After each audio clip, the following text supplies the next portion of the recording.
ఇక ప్రస్తుతం బుడమేరు గండ్లు పూడ్చే పనులు జరుగుతున్న తీరుపై తాజా సమాచారాన్ని మా ప్రతినిధి ధనుంజయ్ ప్రత్యక్ష ప్రసారం ద్వారా అందిస్తారు. Thank you. ప్రస్తుతం మనం బుడమేరు డైవర్షన్ కెనాల్ పైన ఉన్నాం. మనం గండిపడిన చోట బుడమేరు కాలువకి ఎక్కడైతే గండిపడిందో ఆ గండిపడిన ప్రాంతానికి దాదాపుగా ఒక 300 మీటర్ల దూరంలో ఉన్నాం. ప్రస్తుతం యుద్ధ ప్రాతిపదికన గండ్లు పడిన ప్రాంతాన్ని పునరుద్ధరిస్తున్నటువంటి మన పనులు స్పష్టంగా చూడొచ్చు.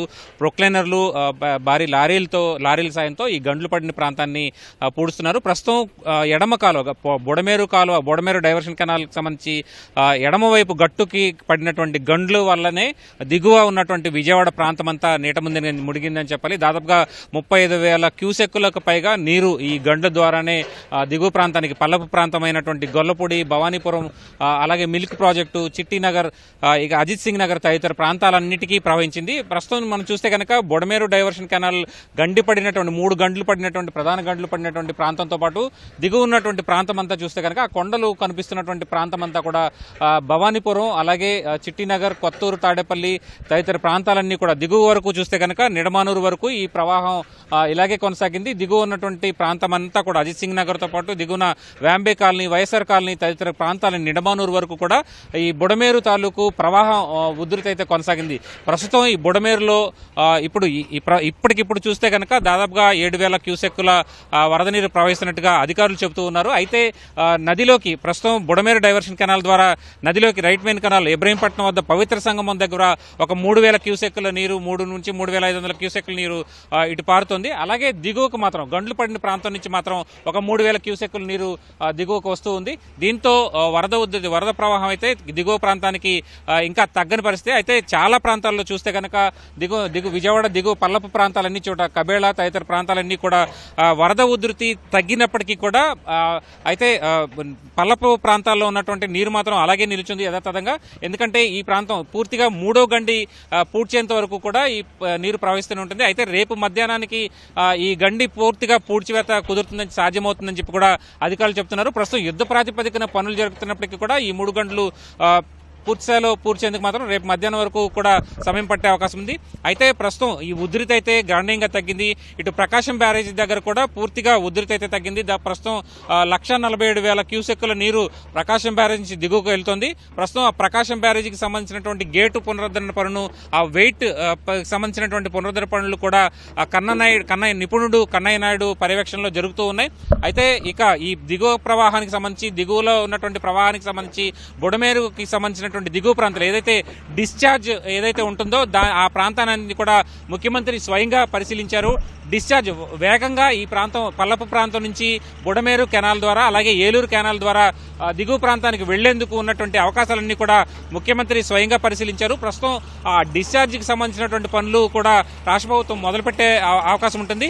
తద్వారా అజిత్ సింగ్ నగర్ తో పాటు దిగువ ఉన్నటువంటి వ్యాంబే కాలనీ, జక్కంపూడి కాలనీ తదితర ప్రాంతాలన్నీ కూడా, వైఎస్ఆర్ కాలనీ తదితర ప్రాంతాలన్నీ కూడా నీటి ప్రవాహం తగ్గుముఖం పట్టే అవకాశం ఉంటుంది డిశ్చార్జ్ కెనాల్ ని క్లియర్ చేస్తే కనుక. అయితే ప్రస్తుతం ఇక్కడ ఉధృతి అయితే లేనప్పటికీ కూడా దిగువకి మాత్రం ఒక 3,000 క్యూసెక్కుల నీరు వరకు పల్ల ప్రాంతాలకు వెళ్తోంది. అయితే ఈ డిశ్చార్జ్ అంతా కూడా దిగువ ఉన్నటువంటి నిడమానూరు వద్ద డిశ్చార్జ్ కెనాల్ పూర్తి చేస్తే కనుక అక్కడ వేగంగా నీరు రిసీడ్ అయ్యేందుకు అవకాశం ఉంటుందని చెప్పి రాష్ట్ర ప్రభుత్వం పరిశీలన చేస్తుంది. అయితే ఇవాళ రెస్క్యూ ఆపరేషన్ తో పాటు పునరుద్ధరణ పనులు అయితే పూర్తిగా వేగం పుంజుకున్నాయనే చెప్పాలి. పూర్తిగా దిగువ ఉన్నటువంటి ముంపు ప్రాంతాలు అన్ని చోట్ల కూడా అగ్నిమాపక శాఖ ఫైర్ టెండర్ల ద్వారా ఇళ్లను శుభ్రం చేయడం, వీధులు శుభ్రం చేయడంతో పాటు అక్కడ ఉన్నటువంటి శానిటేషన్ పనులు ప్రధానంగా చేస్తున్నారు. అయితే ఇవన్నీ కూడా యుద్ధ ప్రాతిపదికనే చేస్తున్నారని చెప్పాలి. ఇక బండ్లు, అక్కడ ఏదైతే నీటిలో మునిగినటువంటి బండ్లు, వాహనాలు కావచ్చు, ద్విచక్ర వాహనాలన్నింటి కూడా ఇన్సూరెన్స్ లేదా బ్యాంకుల ద్వారా తదితర అంశాలని అన్నింటి కూడా రాష్ట్ర ప్రభుత్వం పరిశీలన చేస్తోంది. దీనికి సంబంధించినటువంటి ఒక అమికబుల్ సొల్యూషన్ అయితే ప్రయత్నం చేస్తామని చెప్పి రాష్ట్ర ప్రభుత్వం చెబుతోంది. మొత్తం మీద ఈ పునరుద్ధరణ పనులు అలాగే రెస్క్యూ ఆపరేషన్ సైమల్టేనియస్ గా జరుగుతూ ఉన్నాయి. అలాగే అంటువ్యాధులు ప్రబలకుండా కూడా రాష్ట్ర ప్రభుత్వం ప్రయత్నాలు చేస్తుందని చెప్పాలి. ఇక కేంద్రానికి సంబంధించి కేంద్ర హోంశాఖకు సంబంధించినటువంటి బృందం కూడా కేంద్ర హోంశాఖ అదనపు కార్యదర్శి సంజీవ్ జిందాల్ నేతృత్వంలో ఇక్కడికి ఈ ప్రాంతానికి కూడా పరిశీలించింది. ప్రధానంగా బుడమేరు గండ్లు పడిన ప్రాంతంతో పాటు ముంపు ప్రాంతాలు, అలాగే కృష్ణా ప్రకాశం బ్యారేజ్ వద్ద ప్రకాశం బ్యారేజ్ వద్ద గేటు వెయిట్ విరిగినటువంటి ప్రాంతాన్ని, అలాగే ప్రవాహ వేగాన్ని ప్రస్తుతం అయితే పరిశీలించింది. ఇక ముంపు ప్రాంతాల్లో కూడా కేంద్ర బృందం పరిశీలించింది. ఇక కేంద్ర మంత్రి శివరాజ్ సింగ్ కూడా ఏరియల్ సర్వే ద్వారా ఈ ప్రాంతాన్ని స్పష్టంగా పరిశీలించారు. మంత్రి లోకేష్ కూడా ఈ ప్రాంతాన్ని ఏరియల్ సర్వే ద్వారా ప్రకటించి ముంపు ప్రాంతాన్ని కూడా ఏరియల్ సర్వే ద్వారా పరిశీలించారు. అయితే కేంద్ర బృందం అధ్యయనం తర్వాత పూర్తిస్థాయిలో రాష్ట్ర ప్రభుత్వానికి, రాష్ట్రానికి ఈ వరద సాయాన్ని ప్రకటించే అవకాశం అయితే కనిపిస్తుంది.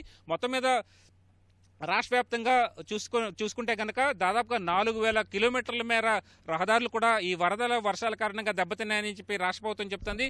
మొత్తం 6 లక్షలకు పైచిలకు మంది పూర్తిగా వరద ముంపు ప్రాంతాల్లో చిక్కుకున్నట్టుగా కూడా రాష్ట్ర ప్రభుత్వం చెప్తుంది. మొత్తం ఒక్క విజయవాడలో చూసుకుంటే కనుక 2,76,000 మంది వరద ముంపులో పడ్డారని చెప్పి మనం స్పష్టంగా తెలుస్తోంది. మొత్తం చూస్తే కనుక అధికార యంత్రాంగం చెప్తున్నటువంటి లెక్కల ప్రకారం చూస్తే కనుక పెద్ద ఎత్తున విధ్వంసన చోటు చేసుకుందని చెప్పాలి.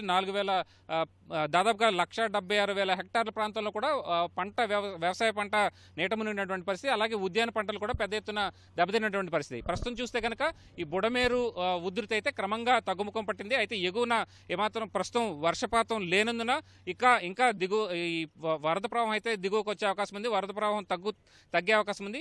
తద్వారా రేపు ఎల్లుండిలో పూర్తిగా వరద ముంపు ప్రాంతాలన్నీ కూడా నీరు పూర్తిగా దిగువకి వెళ్ళిపోయి పూర్తిగా ఒక సాధారణ స్థితికి వచ్చే అవకాశం అయితే కనిపిస్తోందని చెప్పాలి. ఇది ఇక్కడ తాజా పరిస్థితి. కెమెరా పర్సన్ కోటేశ్వరతో కలిసి Dhananjay, ETV news, Vijayawada. Photo studio.